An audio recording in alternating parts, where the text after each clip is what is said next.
All right, welcome back, good people. This episode I'm titling Social Media Trends. Social media. You're familiar with that, right? Absolutely. I see people so engrossed in the technology nowadays that, especially the phone is like hypnotizing. It's like all consuming. People totally get carried away when they're on their phone, walking and or just doing what they do. And I don't know if that's good or bad, but I know it exists. I know it's real because uh, you know I think that that's kind of like going to be a downfall for the human race. Because it's we're really just touching the tip of it, right? There's so much more they could be manipulative or mind altering, right? Can consume you. It can consume you. I know people who play games for hours at a time and would play them for hours more if they could, right? They That's their go-to or default, if you will. When there's idle, they're on that game, right? And I'm wondering, are you understanding that that's occupying a lot of your time and you're not really getting a lot accomplished because of that? Sometimes that's okay if you're generating an income, but if you're not generating income, you're wasting some valuable time just raising your score on those games, right? So you have to be mindful about that. But the social media trends I want to share with you today are about how you should view social media from an entrepreneurial perspective. And I'm going to read just a few things. It says, number one, love and care about your audience. If you don't show any love for your audience, why should you expect them to show any love or loyalty to you? And I agree with that. That's why I try and set up systems that I'm able to bring value to whoever is listening or viewing, right? Because that's what brings people back. When someone gets good information, they want more good information.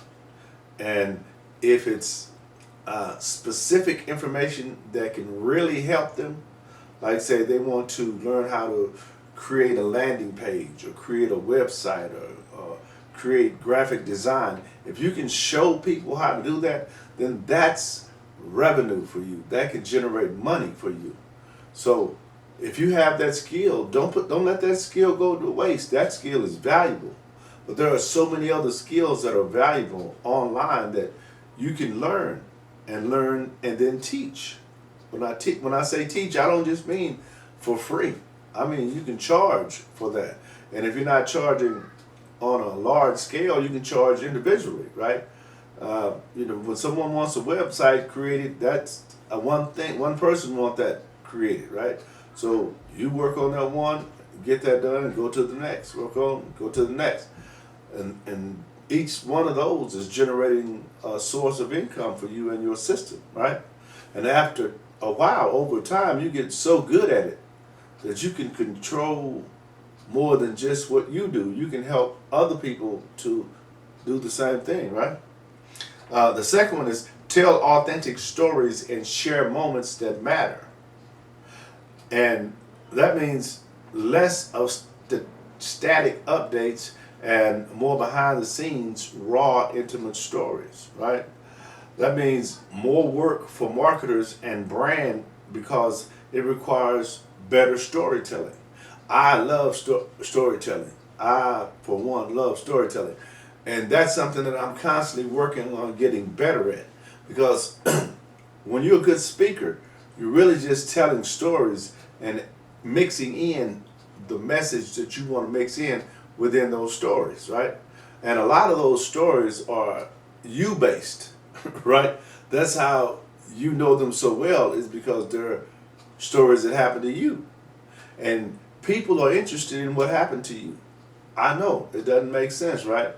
But they are, especially if it's traumatic or impactful in an exciting way. Like, you won the race and you tell how you failed 3 times before you crossed the finish line, whatever the case may be. If it's authentic and it makes sense to people and they kind of see themselves in that, or a lot of times they've been through something very similar, because you got to think about this. There's over 7 billion people on the planet.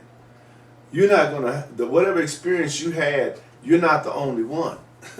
You're not going to be the only one. There's going to be someone who had the identical situation. But people can have the identical situation and respond differently.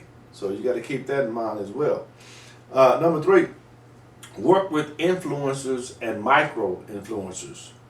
We'll see a big growth spurt in seasoned influencers creating successful campaigns, along with a rise in nano influencers, ordinary digital citizens with 1,000 to 5,000 followers. Brands and businesses will seek proven influencers, marketing strategies, and especially look for proven influencer agencies. So, someone like myself, who I would say is virtually unknown, although, I'm not unknown. I'm what you would consider a micro influencer, right? When I create podcast episodes, when I create videos, when I create, books and CDs and whatever, all that's information that I'm putting out, right? But from a social perspective, I'm making that available to people. So they have the option to listen to it, to view it, to gain a perspective, and to grow whatever they're growing or work on whatever they're working on, without it being someone who charges you, $1,500 for what the product that they're selling. Because all that's not necessary. It's really, really not. That's just a byproduct of what they put in the work to get to. You can do the same thing. And you can do it pretty much for free if you just put in the effort. Because it's the only difference between you and that person that you would like to be, or doing what you would like to do, is that you're not putting in the effort that they put in. If you put in the effort, you'll get the results. Now, will it be exactly like their results? No. You don't care about that, do you? I mean, what you care about is the result, right? You don't care about it being exactly like someone else's. So all you have to do is just figure out what works for you, how it works for you, and keep doing that. And over time, my favorite phrase, over time, you'll understand. Because there are certain things that you can't understand today that you will be able to understand 10 years from now. Yep. Because as you get older, this thing called life brings you different understandings about different situations, right? And what you thought may be like, oh, that is the worst thing that could happen, right? Like me, let me give you a quick example. I'll take you down a story path real quick. I used to think that one of the worst things a person could go through would be like to be married 3 or 4 times. Wow, why would you be married all those times, right? Now, today, I've been married 3 times. So I have a different perspective of that, right? Not that it's good or bad, it's just different. Right? All right, that's social media trends for today. I really appreciate you guys stopping by. Again, I do these episodes to get better. Sometimes they look good, sometimes they work good, but sometimes they don't. But I don't stop, right? And you shouldn't either. So I'll see you on the next episode.